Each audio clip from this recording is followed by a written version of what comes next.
Narayana Samarambam Vyasa Shankara Madhyamam Asmadacharya Paryantam Vande Guru Paramparam.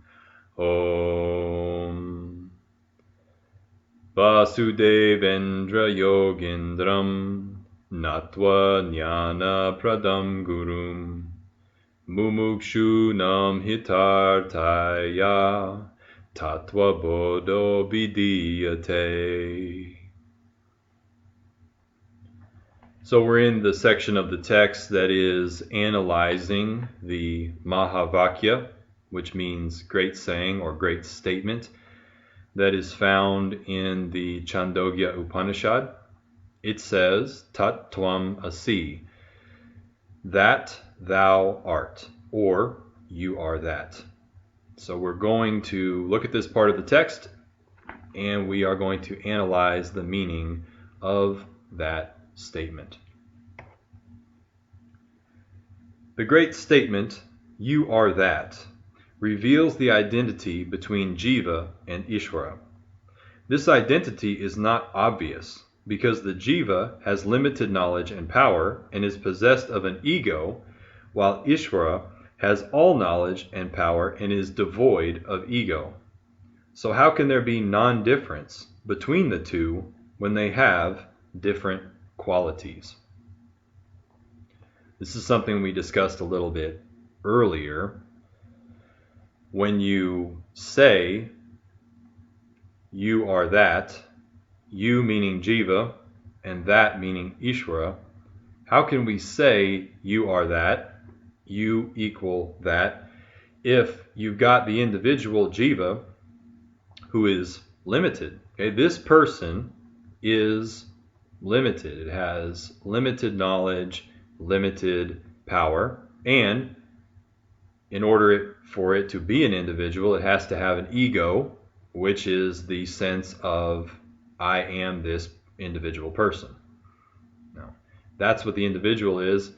Ishvara is the total of everything, all knowledge, all power, and because it's not a big person, it doesn't have an ego.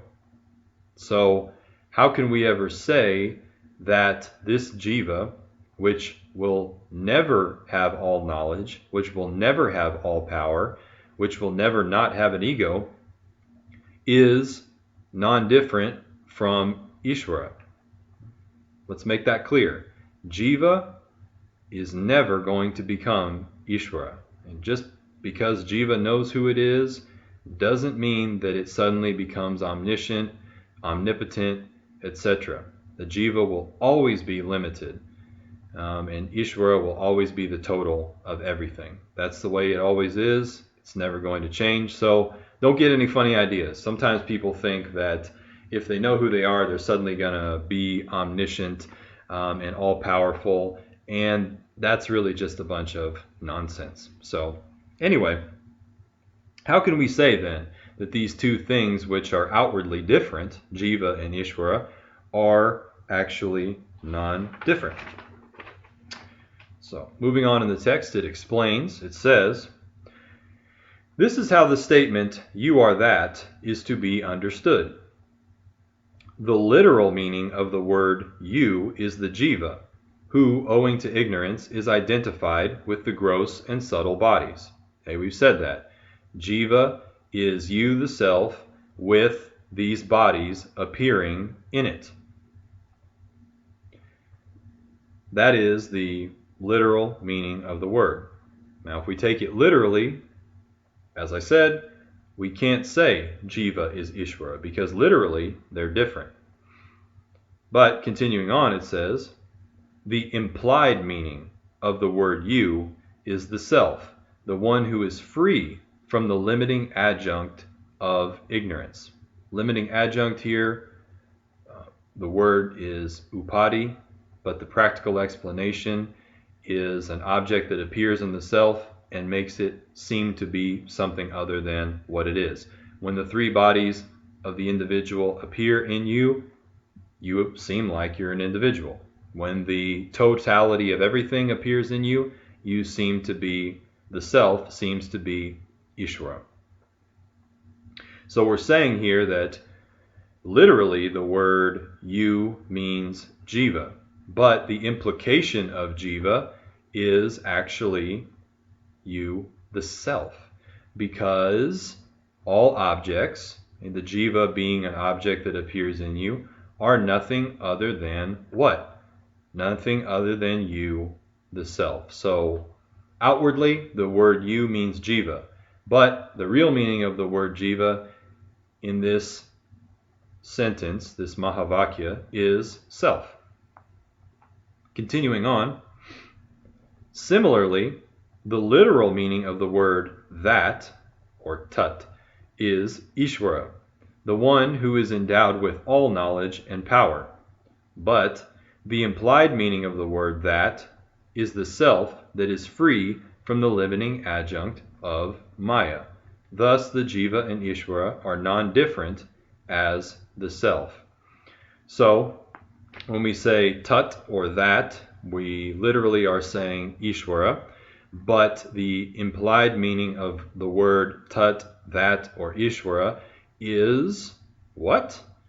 Self. What's really being referred to is the self, because like the jiva is simply an object appearing in you, the self, Ishvara is also an object that appears in you, the self. Now, looking at them from the perspective of objects, looking at them from the perspective of the way they appear, the jiva, the individual, and the total, Ishvara, are different. That's true. Looking at it from the perspective of objects, jiva is never Ishvara. However, if we look at what the jiva and what Ishvara actually are at their essence, they are completely non-different. Why is that? Because all objects are nothing other than the self.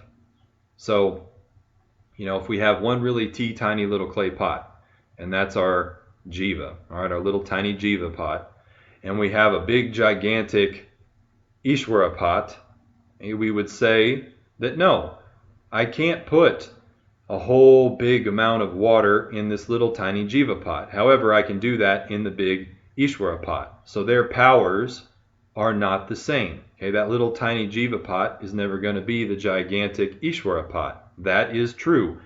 Outwardly, the way that it appears, they are different.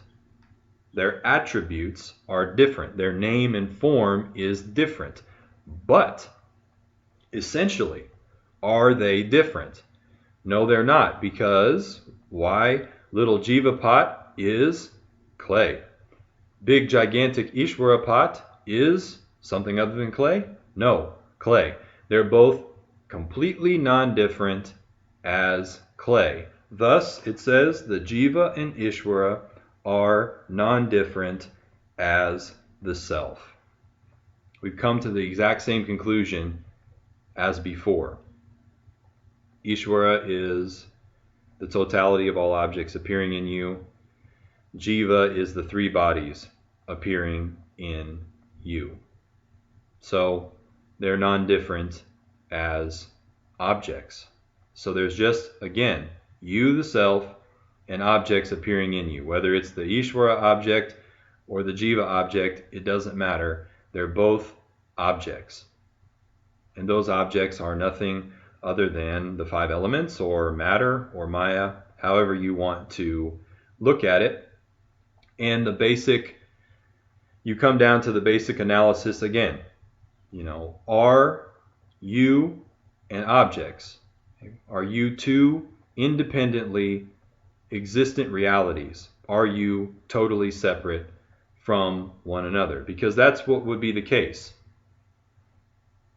In order for you, the self, and objects to be completely different from each other, you'd have to be two separate orders of reality that do not affect or touch or change each other in any way at all. And they cannot depend on each other in any way at all. All right? That cannot be. For something to be an independent reality, it has to be independent. It can't depend on anything else to exist, It can't be affected, touched, or changed by anything else. Now, we know, after studying this text at length, that the self, you, are an independently existent reality. Consciousness does not depend on something else to be conscious. Existence does not depend on the existence of objects to exist. It is independently existent. You, the self, require nothing other than yourself to be conscious, to exist. You require nothing other than yourself to be known. Your consciousness, or your conscious nature, and your existent nature are totally self-evident. Nothing else is required to know that you are conscious and that you exist. However, it's not the same with objects. Now, how can an object possibly exist without you, existence itself? Wouldn't be possible. How can we even say that there's an object even apparently existing? How can we even say that there's an appearance of objects without you, consciousness? You can't. If objects were an independent reality, they would not need you to exist. They wouldn't depend on anything else to exist. And furthermore, they couldn't be at all affected by you, and they wouldn't need anything to be shown to be existent other than itself. But objects need you, the self, to be known to exist. Objects need you, existence, to exist. So clearly, those objects have to be dependent on you. They are not independent reality. They have a dependent level of existence, and therefore they can be nothing other than you. And we always go back to the ring. We always go back to the clay pot. Since we've been talking about clay pot, I think I'll just go ahead and use that example. We have form and name. That's our clay pot. It's a particular shape with a name. Now, if that form and that name were independent realities, they wouldn't be able to be affected by anything else, and they wouldn't depend on anything else. But how can there be the form that we refer to as a pot without clay? There can't be. So therefore, the form and name have no real reality. They have no actual reality. And they depend completely on the clay, because when you look into the name, form, clay pot, what do you find there? Do you find some kind of thing, some kind of substance, some kind of reality called clay pot? No, you don't. All you find there is clay and nothing else. It's the exact same situation with objects. If you look at objects and investigate them, you're going to find that there's simply name and form that has no real reality, and what they are at their essence, what they actually are, is you, the non-dual self. So that really completes the analysis. Initially, yes, we did have to say that there is a distinction between subject and object. We had to show that objects are not real, and we had to show that you are not an object. That is true regardless. As I said before, even if you understand that reality is non-dual, owing to the appearance of things, even though the objects are you, you are still never an object. Okay, so that doesn't actually change. If we take the appearance of the world into account, it never changes the fact that you can never be those objects, while those objects are always you. The clay pot is always the clay, but the clay is never the clay pot. So initially at the beginning of the teaching, we talk about this distinction between the subject and object. We've got to show you that you are not an object. However, later on, we're going to have to show how while you aren't an object, the objects are always you, because if we have a real difference or a real distinction between the objects and the subject, then we don't have non-duality. So that is where this analysis comes from that we just did in this video and the last couple videos to show how in all actuality the objects are really nothing other than you. And that's the whole point here of Vedanta. We want to break your belief in the reality of objects, and we want to show you that you're not an object, but ultimately we want to show that there are actually no objects, and in fact there's only you, the non-dual self. And having that understanding is self-knowledge. When that knowledge is totally clear to you, that knowledge is completely doubt-free, that is self-knowledge.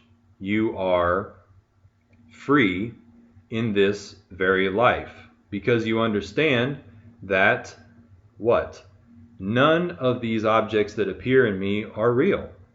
So they can't actually affect me.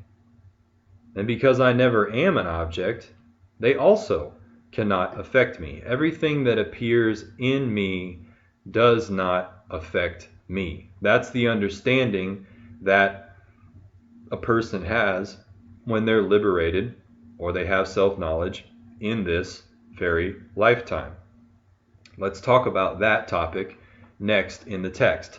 These last parts of the text here aren't really teaching non-duality. They're just taking up a couple of extra auxiliary topics. You know, people always want to know, well, you know, what is it like for people to have self-knowledge? What are the benefits? Those kind of things. Now, if you want to know the benefits of self-knowledge, you can go back to the very first video of this series, and I talked about that at length. There's several different benefits of self-knowledge. Let's just go to the text right here. The heading is liberated while living. The Sanskrit term for that is Jivan Mukta. Jiva is the living being. Mukta or Mukti means freedom. So it means free while you're alive. Now I'll say before we go into this section that if self-knowledge is the firm knowledge that you are not an object, that while the objects are always you, you are never an object, then can you really say, I'm liberated in life? No, you can't, because you know that the jiva with self-knowledge is just an object that appears in you. Self-knowledge is, I am the self in which this appearance of a jiva appears. Okay? So you can't literally claim, I got self-knowledge, I am enlightened. You can't do that because the jiva loses its ignorance and understands that at its essential nature it is nothing other than you, the actual self. That's what you are. If you think that self-knowledge is, oh, I'm this jiva that got enlightened, then you don't have self-knowledge, because the knowledge is, I'm actually the self, not the jiva. The jiva is an unreal object that appears in me. So you have to take this part of the text with that understanding. And we're talking about the jiva here. We're talking about the object that appears in you, not you, the awareness, consciousness, existence in which the object appears. Those who, through the teachings of Vedanta and the instruction of the teacher, understand that they are the self, are set free here and now from the cycle of samsara. Before self-knowledge, there is the firm conclusion that I am merely the body and mind. I am inadequate, limited, subject to suffering and death. But after self-knowledge, the one who is liberated while living has the firm, abiding, immediate understanding, not dependent on sensory perception, that I am not the body and mind. Rather, my nature is existence, consciousness, and limitlessness. I am eternal, unchanging, whole, and complete. I am non-dual, so while there appears to be a world, In reality, there is only me. This section of the text here is explaining the understanding that the enlightened jiva has. Before knowledge, there's the ignorant notion, hey, I'm this body and mind. I'm inadequate. I'm limited. I am subject to suffering and I'm going to die. But when that ignorance is removed, the jiva knows, hey, I'm not really the body and mind. Actually, what I really am is existence, consciousness, limitlessness. I'm eternal, unchanging, whole and complete.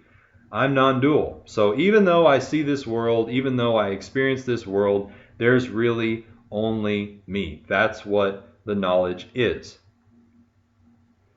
It's almost like a wave in the ocean, understanding that really what it is water.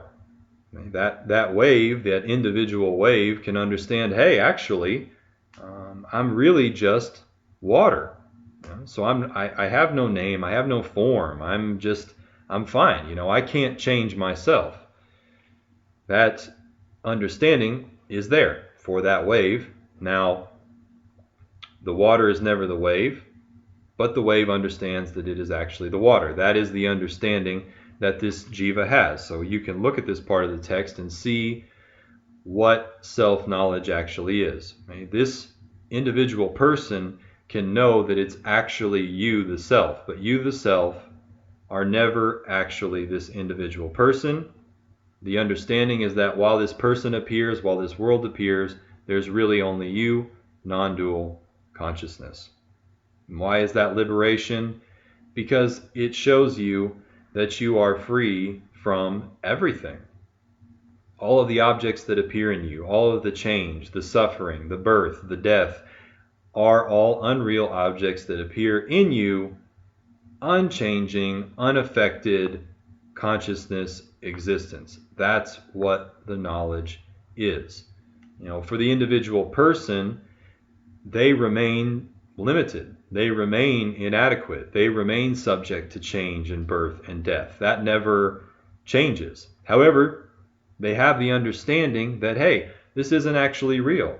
Even when these things change, even when this person suffers, even when this person loses things, this individual person has the understanding that in actuality, none of that is real, and that in actuality, what this person is unchanging non-dual consciousness that never changes, that never suffers, that's never born, that's never dies, that never gains anything and never has to lose anything. That's the knowledge that the individual person can rely on, is to say, hey, this is just an appearance, and the reality is that I am really unchanging, unaffected consciousness. None of this touches me.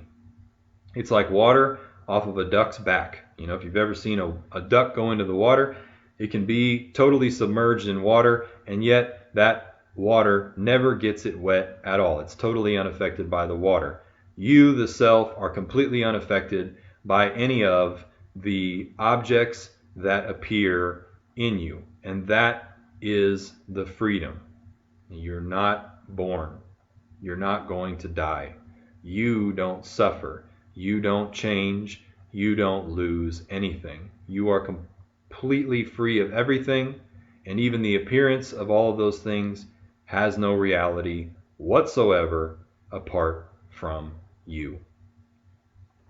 A continuation of this topic is, well, what happens to your karma as an individual person? Now, I will say this. I'm not going to go into trying to prove the theory of karma. If you don't believe in karma, then you don't need this teaching.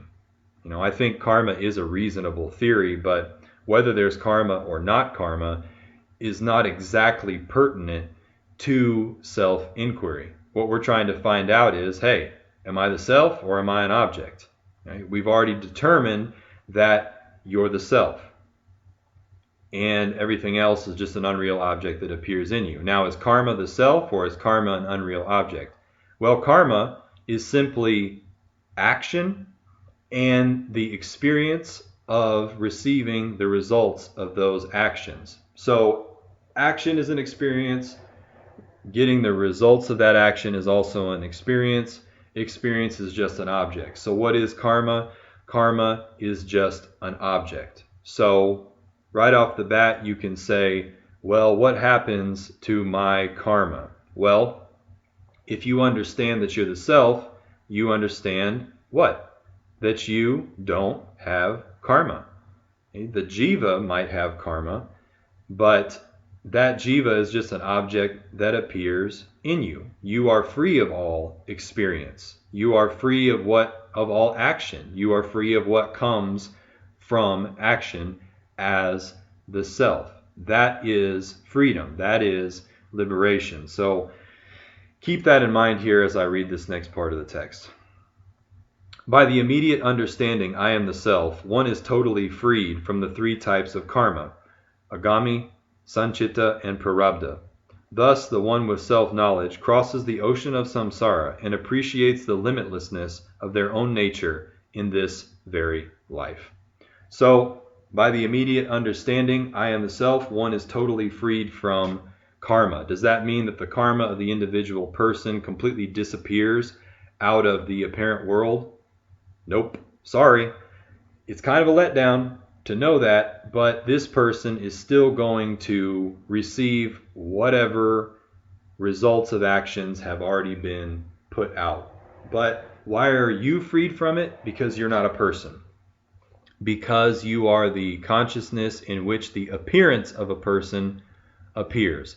That is why you are free. This person is not going to jump out of receiving the results of its actions. Not going to happen. Okay, you're going to do things as a person. Speaking as a person, you're going to do actions, and results are going to come from those actions. Don't think that you're going to be able to just do whatever you want and get away with it. It's not going to happen.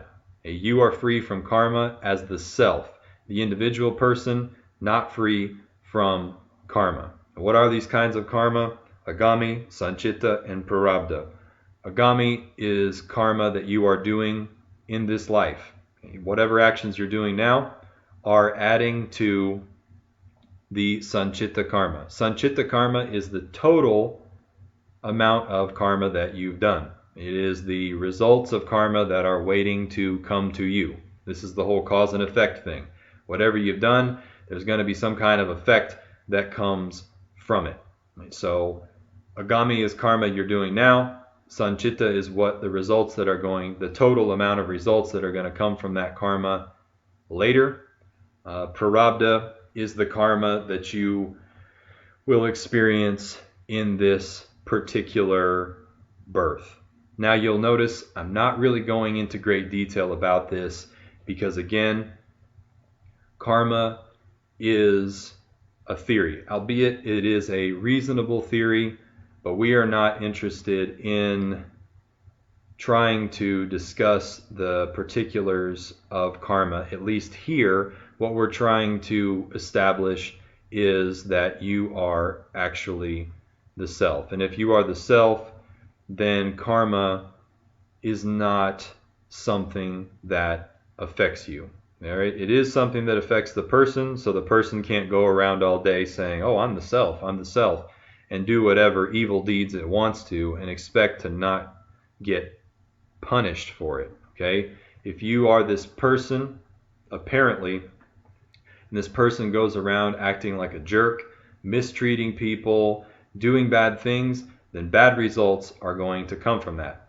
It doesn't affect you, the self, that's true, but it definitely affects this person. And I'm going to say that whether you know that you're the self or not, you're going to be interested in what the quality of the experience of this person is. I mean, this person ultimately is just you. This person is you, the self. This object that is the individual person is you. So let this person have a good experience, have a good life. And the way to do that is to, by living a good life, following the rules, treating people as you would like to be treated. That's going to make the life of this person better. and that does not change. When this person has self-knowledge, all of those rules about how life operates continues to apply. If you're not such a good person, if this apparent person that appears in you is not such a good person, when they get self-knowledge, they will continue to be not such a good person and have all of the problems that comes from that, unless this person decides to try to do something about it. So get that very clear. When this person gets self-knowledge, it does not automatically make them a really nice, good person. All the problems that they have before they understand who they are continues on. And if that person wants to have a better life, then it's in their interest to try to follow the rules and improve themselves in order to avoid any kind of problems, consequences, or conflicts that come from that bad behavior. Thus ends Tattva Bodha, the knowledge of truth.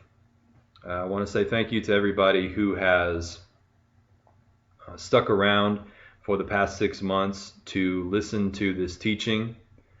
I really hope that it has been beneficial to you.